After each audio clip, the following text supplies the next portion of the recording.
da TV.com, pessoal do YouTube. Estamos de volta com mais um Mundo do Vôlei. Pois é, hoje a gente vai começar o programa pedindo desculpas a você que nos acompanha, porque na semana passada a gente teve alguns problemas técnicos que, infelizmente, inviabilizaram que o Mundo do Vôlei fosse ao ar. Pois é, a minha equipe, que é maravilhosa, foi incansável e fez de tudo para que a gente não tivesse esse problema, mas às vezes algumas coisas acontecem que são alheias à nossa vontade e foi o que aconteceu na semana passada.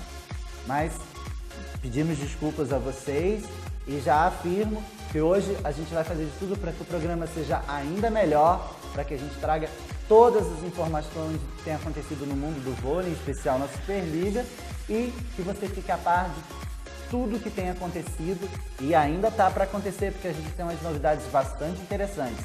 Então fica ligadinho aí no programa que a gente vai ter muita coisa para falar. Para a gente não perder tempo, vamos falar das semifinais do masculino. Pois é, a gente já teve 2 rodadas e parece que os finalistas já estão bastante encaminhados. Na primeira rodada, o Sada Cruzeiro venceu o Brasil Quirim por 3-1 e as parciais foram de 25-20, 18-25, 25-22 e 25-21. O Evandro deu um show, fez 21 pontos na partida, mas quem levou para casa o Viva Vôlei foi o ponteiro Leal. O Brasil Quirim bem que se esforçou, chegou a tirar um set do poderoso Sada, mas não foi páreo para os mineiros.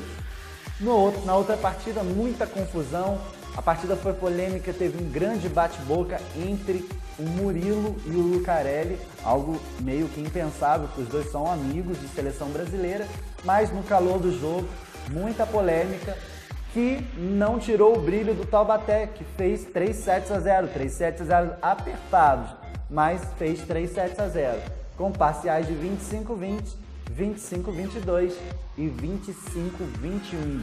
O Wallace foi o maior pontuador da partida com 13 pontos e o ponteiro Lucas Ló levou o Viva Vôlei para casa. Na segunda rodada, já jogando na casa do seu adversário, o Sada Cruzeiro novamente fez 3-1 no Vôlei Brasil Quirim, com parciais de 21-25, 19-25, 25-21 e 22-25. O Brasil Quirim não está vendendo barato essa série, mas também ainda não conseguiu realmente ameaçar o campeão mundial. Leal e Bruno Temponi foram os maiores pontuadores da partida, com 18 pontos para cada time. Mas quem levou o Viva Vôlei no final das contas foi mais uma vez o cubano, que em breve será jogador da seleção brasileira, né? O Leal, que foi naturalizado e aí vai cumprir uma carência ainda de 2 anos, e a gente espera que na Olimpíada de Tóquio em 2020 a gente tenha o poderoso cubano fazendo aí dobradinha com o Lucarelli na ponta da seleção. No outro jogo, um jogaço, aço entre o SESI e Taubaté. Jogando em seus domínios, o SESI parece que renasceu, buscou forças do grupo e fez um jogo extremamente parelho com o Taubaté. O Taubaté acabou levando no final, mas no detalhe, foram 3-2 com parciais de 23-25, 25-21, 25-18, 19-25 e um emocionante 13-15 no tie-break. Pois é, o Theo deu um show e fez 23 pontos, mas que não foram suficientes para dar vitória à sua equipe. Do lado de lá, Lucarelli também foi muito bem e acabou levando o Viva Vôlei. Depois dessas 2 primeiras rodadas, o Sada abre 2-0 de um lado e na outra semifinal o Taubaté a mesma coisa. Porém, apesar de que no primeiro confronto entre o Sada Cruzeiro e o Brasil Quirim, tudo indica que o Sada vai passar no terceiro jogo, no confronto entre o SESI e o Taubaté a coisa anda meio complicada. O SESI mostrou sua força e está prometendo que talvez tenha a participação do Douglas de volta no terceiro jogo dessa semana. Então tudo ainda pode acontecer, a gente não pode deixar de assistir, que vão ser grandes jogos. Bom, agora a gente vai para o feminino. Pela terceira rodada da semifinal, o Osasco se classificou, foi o primeiro a se classificar para a grande final da Superliga, derrotando por 3-1 o Dentil Praia Clube. E as parciais foram de 25-18, 23-25, 26-24 e 25-11. Esse último set, o Praia praticamente abriu mão da disputa da final e não entrou em quadra. Os demais sets foram extremamente disputados, mas realmente o Praia ficou devendo nessa série e foi eliminado por 3-0. Osasco primeiro finalista, e a gente vai para o jogo que pegou fogo entre Minas e Rexona. Pois é, o Minas venceu a segunda dentro da casa do Rio de Janeiro num jogaço por 3-2, com parciais de 21-25, 25-13, 25-21, 23-25 e 8-15. A Hooker fez 20 pontos, brilhou em quadra e foi o Viva Vôlei. Pois é, galera. No quarto jogo, o Minas poderia ter fechado a série em 3-1, mas o Rio deu uma de Fênix e ressurgiu das cinzas, dominando a equipe mineira dentro do seu ginásio, fazendo 3-1 com parciais de 12-25 no set, onde o Minas ficou no vestiário, 18-25, 29-27 e 23-25.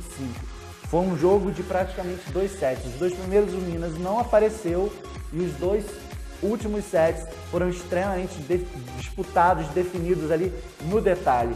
A Gabizinha deu um show, fez 25 pontos na partida, mas quem chamou a atenção foi a jovem Drusila, que levou o Viva Vôlei e tem se mostrado uma veterana dentro de quadra. Bom, quinta e última rodada, quinto confronto entre essas grandes equipes, estava tudo igual e podia ter ficado para qualquer uma das equipes a vaga, mas deu a lógica. O Rio fez 3-1 no Minas e fechou a série, mesmo com a Hooker fazendo 24 pontos. A gente teve um show da Central Jussiele, que levou o Viva Vôlei com 20 pontos. Uma Central fazer 20 pontos no jogo, se a pontuação de oposta, foi um show muito em função do excelente trabalho da levantadora Roberta, e vai aí, querendo os críticos ou não, mais uma final, Rio e Osasco, que você não pode perder no próximo domingo às 10 horas da manhã. Seu querido apresentador aqui, se Deus quiser, vai estar lá no ginásio, na Barra, assistindo em loco a partida, e eu vou trazer todas as notícias para vocês na semana que vem, nesse jogaço, jogo único da final, no próximo domingo, entre Rio e Osasco.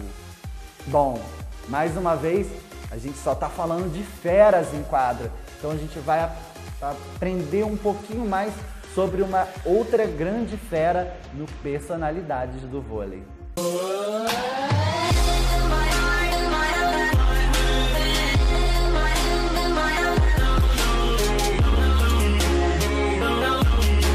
Ricardo Bermudez Garcia, conhecido como Ricardinho, foi jogador profissional de vôlei e levantador e ex-capitão da Seleção Brasileira de Vôlei Masculino. Ricardinho foi escolhido o melhor levantador da Copa dos Campeões de 2005 e eleito o melhor jogador da Liga Mundial de 2007. A Seleção Brasileira de Vôlei Masculina, treinada por Bernardinho, foi apontada como uma das melhores da história do Mundial. A equipe conseguiu esse reconhecimento abusando da variação de jogadas e da velocidade. O treinador apontou o jogador como um dos principais responsáveis pela conquista da medalha de ouro em Atenas 2004.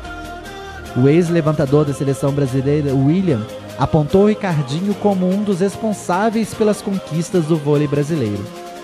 Há 2 dias da estreia da seleção de vôlei masculino nos Jogos Pan-Americanos do Rio de Janeiro, em julho de 2007, Ricardinho foi cortado do elenco.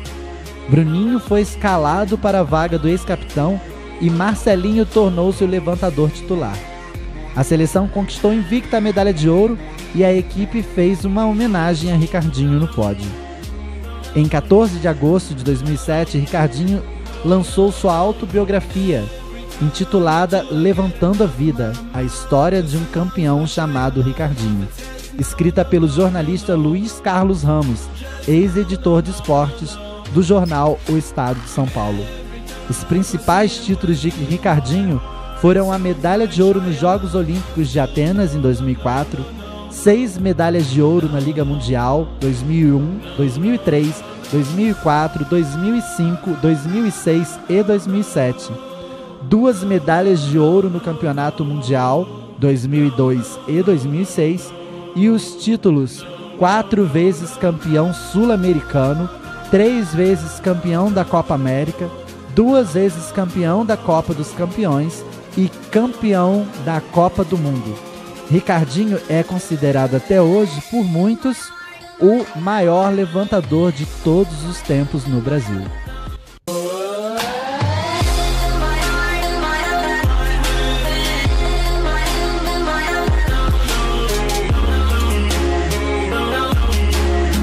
Bom, galera, e depois a gente falar um pouco sobre esse monstro sagrado, para mim, na minha humilde opinião, talvez o melhor levantador que o Brasil já teve em todos os tempos. O Ricardinho é fenomenal. O que ele fazia junto com o André Nascimento, Canha, na seleção brasileira era coisa de outro mundo. O Brasil tinha uma velocidade de jogo, uma variedade de jogadas que eu não via em seleção nenhuma do mundo. O Ricardinho realmente ele foi acima da média, né? Então, depois a gente fala nesse cracaço de vôlei, a gente vai para o saque rápido. No saque rápido a gente vai estar falando de Superliga B. Pois é, saíram os 2 campeões do masculino e do feminino. As 2 equipes que vão fazer parte da Superliga A na próxima temporada. No masculino, dono da melhor campanha, o Sesc Rio coroou sua temporada com uma vitória de 3-0 no Botafogo, com parciais de 25-15, 25-20 e 25-23. O time que foi montado em outubro do ano passado está vindo com tudo e promete fazer uma grande temporada também na Superliga A. A gente vai estar falando na seção Mercado do Vôlei daqui a pouco. Eles estão querendo trazer grandes reforços e vão vir muito fortes aí. No feminino, quem levou foi o time do poderoso Zé Roberto Guimarães.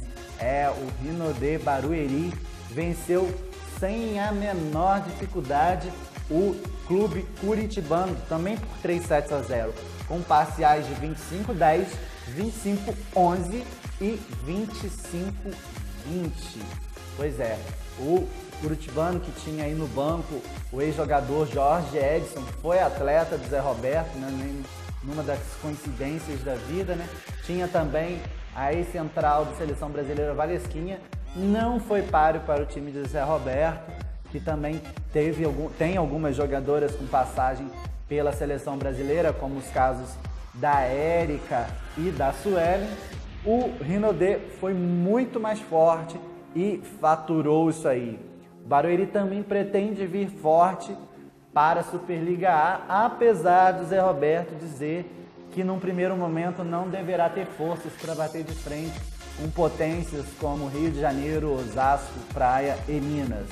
Mas a gente sabe, até por bastidores, que vai depender muito daquilo que o patrocinador master, a Rinodê, se propuser a bancar na equipe, né? Eles já estão buscando alguns reforços e isso tem movimentado bastante o mercado brasileiro. Falando em mercado, a gente agora vai para o mercado do vôlei. Bom, e falando no mercado masculino, que ainda está muito devagar, a grande vedete até agora é justamente o Sesc do Rio de Janeiro, que vem aí com um pacotão querendo fazer uma grande equipe. O Sesc renovou com o oposto Paulo Vitor, com o central Thiago Bar e com o levantador Everaldo. e está querendo trazer o Maurício Borges, ponteiro da seleção brasileira que está jogando no Arcas da Turquia, o João Rafael e o Thiaguinho, que estão jogando ambos no Molfetta da Itália, e o poderoso gigante Renan Boiati, que jogou a última temporada pelo Juiz de Fora Vôlei, sendo um dos maiores pontuadores da Superliga, né? Então, o time está prometendo, parece que vai montar uma estrutura bem bacana, se não para o título, mas pelo menos para chegar aí, acredito eu, às semifinais. Então, olha aí, o mercado ainda está muito devagar ainda, tem muito que aquecer, eu acredito que a partir de maio as coisas peguem fogo. Agora, fiquem de olhos abertos aí no SESI, que está prometendo uma grande reformulação, pelo menos é o que a gente tem ouvido nos bastidores, é praticamente certa a saída de toda a comissão técnica, bem como de grandes jogadores como Lucão, Bruninho, o Theo. Parece que muita coisa vai mudar na equipe e um nome que está sendo extremamente cotado é o do William, né? Isso foi uma grande repercussão na mídia esportiva já nessa semana e o Sada Cruzeiro já até respondeu dizendo que o William só sai se ele quiser, caso contrário o Sada cobre qualquer proposta, né? O William tá cheio de moral e vamos ficar de olho aí que muita coisa ainda vai acontecer no SESI, que por enquanto já renovou com o Central Aracaju e com o ponteiro Douglas Souza, que vem tentando se recuperar de um problema no abdômen. Já o feminino está a todo vapor, algumas equipes aí já se mexendo bastante e algumas coisas bastante interessantes que eu gostaria de colocar para vocês. O Bauru não se contentou com a última colocação na Superliga, apesar de ter feito uma Superliga muito boa.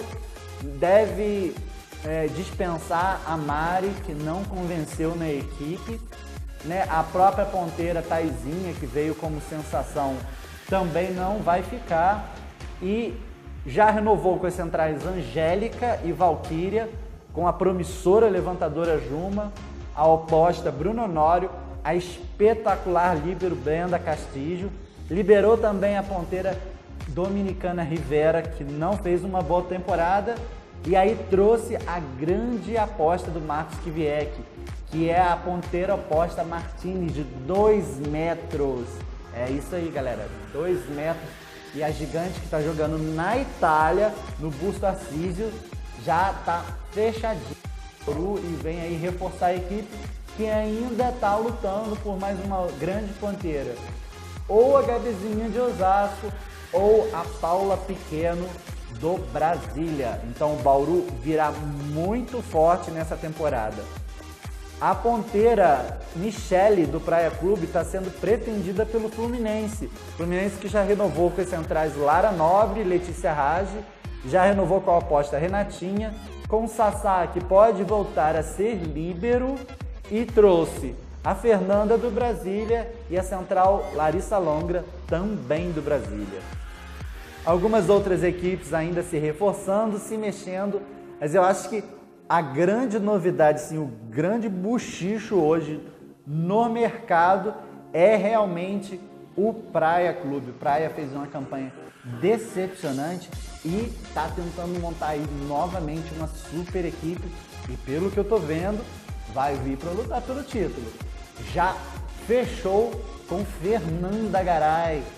Fernanda Garay, que estava jogando no exterior, volta para o Brasil para jogar no Praia Clube, que pretende manter as super centrais Fabiana e Valeuskas, ambas campeãs olímpicas.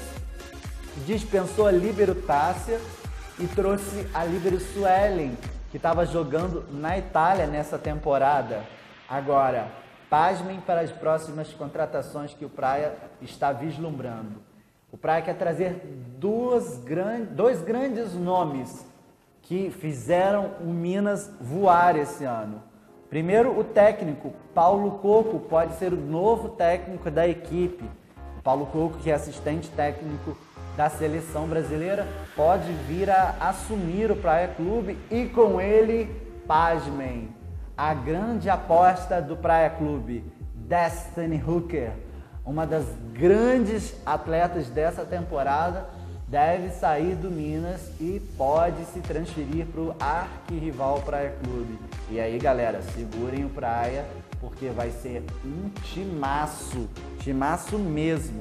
Bom, as novidades no mercado por enquanto ficam por aqui, mas novidades a gente vai ter toda semana, porque agora a tendência é só mais. Então vamos ficar de olho agora na nossa agenda, beleza? Então, a gente tem 3 jogos essa semana. No próximo dia 21, às 21 horas, ao vivo na Sport TV, o terceiro jogo entre Funvic Taubaté e SESI São Paulo. No dia 22, no dia seguinte, às 21h30, também pela Sport TV, o terceiro jogo de Sada Cruzeiro e Vôlei Brasil Quirim. Esses 2 jogos podem já definir a grande final da Superliga nessa edição. Fechando a nossa agenda, a gente tem o jogaço, tradicionalíssima final da Superliga entre Rio de Janeiro e Osasco, no próximo dia 23, às 10 horas da manhã, ao vivo, tanto na Sport TV quanto na Rede Globo. A Rede Globo vai estar transmitindo ao vivo em TV aberta para todo o país a grande final da Superliga. Se Deus quiser, eu estarei lá em loco presenciando esse jogaço de voleibol e você também não pode perder. Bom, galera, por hoje é só, a gente vai ficando por aqui. Fiquem ligadinhos, a gente está numa reta final emocionante da Superliga, você não pode perder nada. E aqui no Mundo Vôlei você fica sabendo de tudo o que acontece no vôlei brasileiro, tá? Então fica ligado com a gente que você não vai perder nada. Eu deixo aqui um beijo grande e até semana que vem.